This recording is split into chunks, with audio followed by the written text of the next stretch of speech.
What's going on, guys? Welcome to Everything Always. My name's Michael Roman, aka Allfires. Now, if you missed our video from a couple of days ago when we were covering Madam Web, Dakota Johnson, the lead actor, actually said that people were going to love Madam Web so much they were going to go back to the theaters to see it a second time, which prompted me to say that the only way I saw that happening was if there was a Peter Parker or Spider-Man of some kind in the film. Well, as it turns out, that may have been the plan and originally for Sony, as it's been revealed last night with a ton of scoops that Andrew Garfield was the original pick for the Spider-Man in this film. We're going to talk about exactly what happened, because it sounds like we were ultra close to getting some actual Spider-Man action in all these Spider-Man adjacent properties that Sony's pushed out, and unfortunately, it seems like it's just more of the same with Sony. They couldn't get their ducks in a row. This scoop is actually incredible. We also have a ton of other details confirming who Adam Scott's playing, the runtime, even the post-credit scene, or lack thereof one, should I say. We're breaking it all down, all the latest reveals, and apparently Sony's original plan to actually include a Peter Parker in this film. But first, if you could grab the subscribe button. We do daily Marvel content at the channel,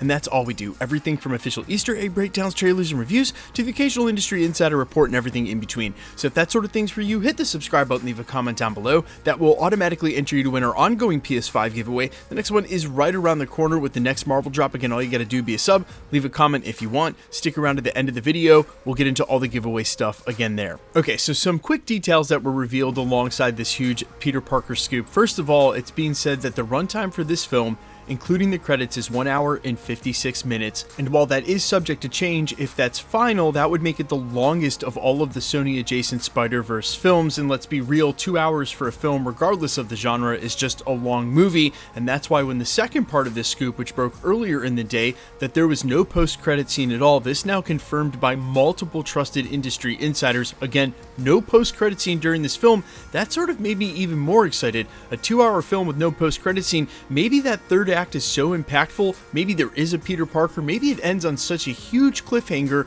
that, well, they don't need a post-credit scene. Well, as it would turn out, the biggest scoop we got came last night, and this from industry insider Jeff Snyder over on the Hot Mic podcast. He has been extremely ubiquitous as of late with a proven track record when it comes to Marvel scoops, and this is what he had to say about how Sony ultimately changed Madam Web.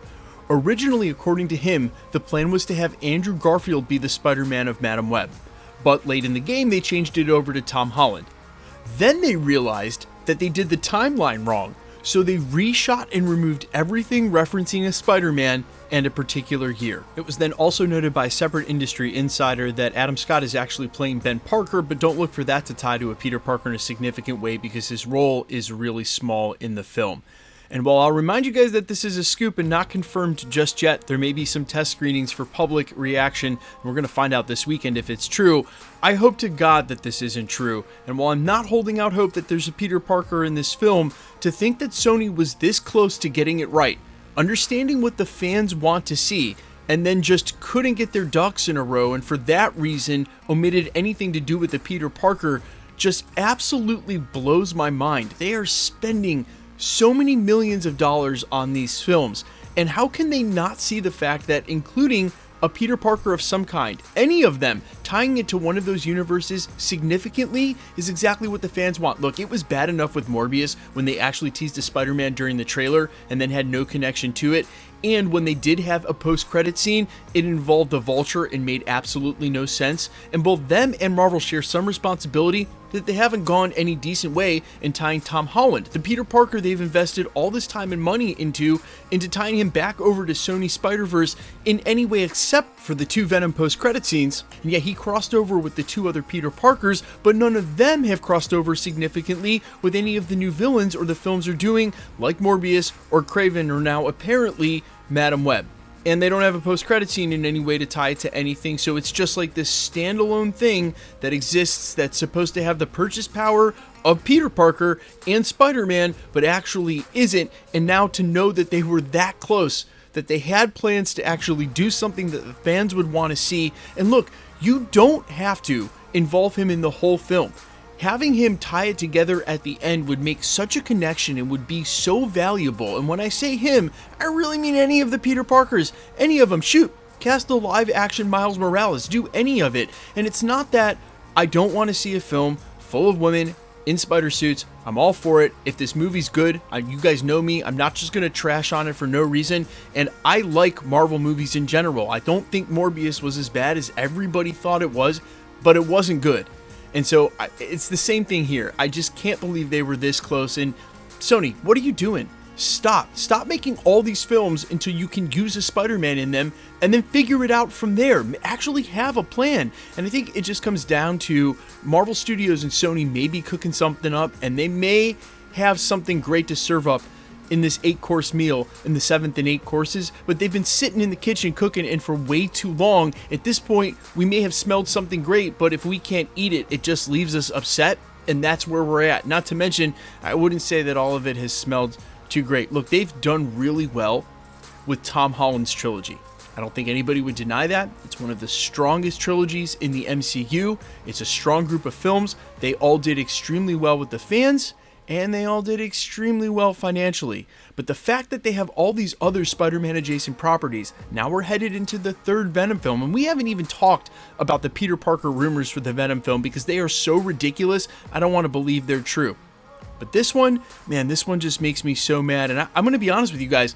I even did this video last night and then woke up this morning and finished it because I was upset and was like, I don't want to just spend this whole video ranting, and then spent the whole video ranting anyway because I just can't believe Sony can't figure it out. But you guys let me know all your thoughts down below. Do you have any hype for Madam Web? I know some of you are planning to see it open weekend. I am as well, as soon as I can. I just have very little optimism because of how badly they've screwed this up. And man, I cannot believe that they wanted to have Andrew Garfield's Spider-Man in this and they couldn't get the timelines right, so they scrapped it all.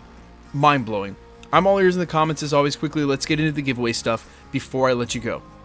Alright, we're still giving away PlayStation 5s here at the channel. We're going to continue to do that until the PlayStation 5 Pro or the PlayStation 6 comes out, and we're going to do it for every MCU drop. So not one for Madam Web, but we will give away tickets when that goes live in about a month. But for X-Men 97, Deadpool and Wolverine, Agatha Coven of Chaos, Friendly Neighborhood Spider-Man, the Animated Wakanda Project, Marvel Zombies. How many projects is Marvel dropping this year? Yeah, for all of those, we're giving away PlayStation 5s. All you have to do to be entered to win, and all the same rules will apply for future giveaways, hit the subscribe button, then leave a comment down below, and because it's truly random, the more videos you comment on, the better chance you have of winning. All winners will be announced at the end of videos, the same way we're doing here. The best way to keep up with the content has always been to hit the notification bell with all notifications turned on, and as always, if you liked today's video, I'd appreciate it if you'd hit the like button. My name's Michael Roman. You can find me in a couple of places, Instagram and Twitter at @I'mFires. You can also find me on Spotify, YouTube, Amazon, Apple, iTunes, wherever you listen to original music under the name All Fires. And while I sincerely appreciate you checking my music out, thanks for checking this channel out. Stick around. We'll be posting again real soon.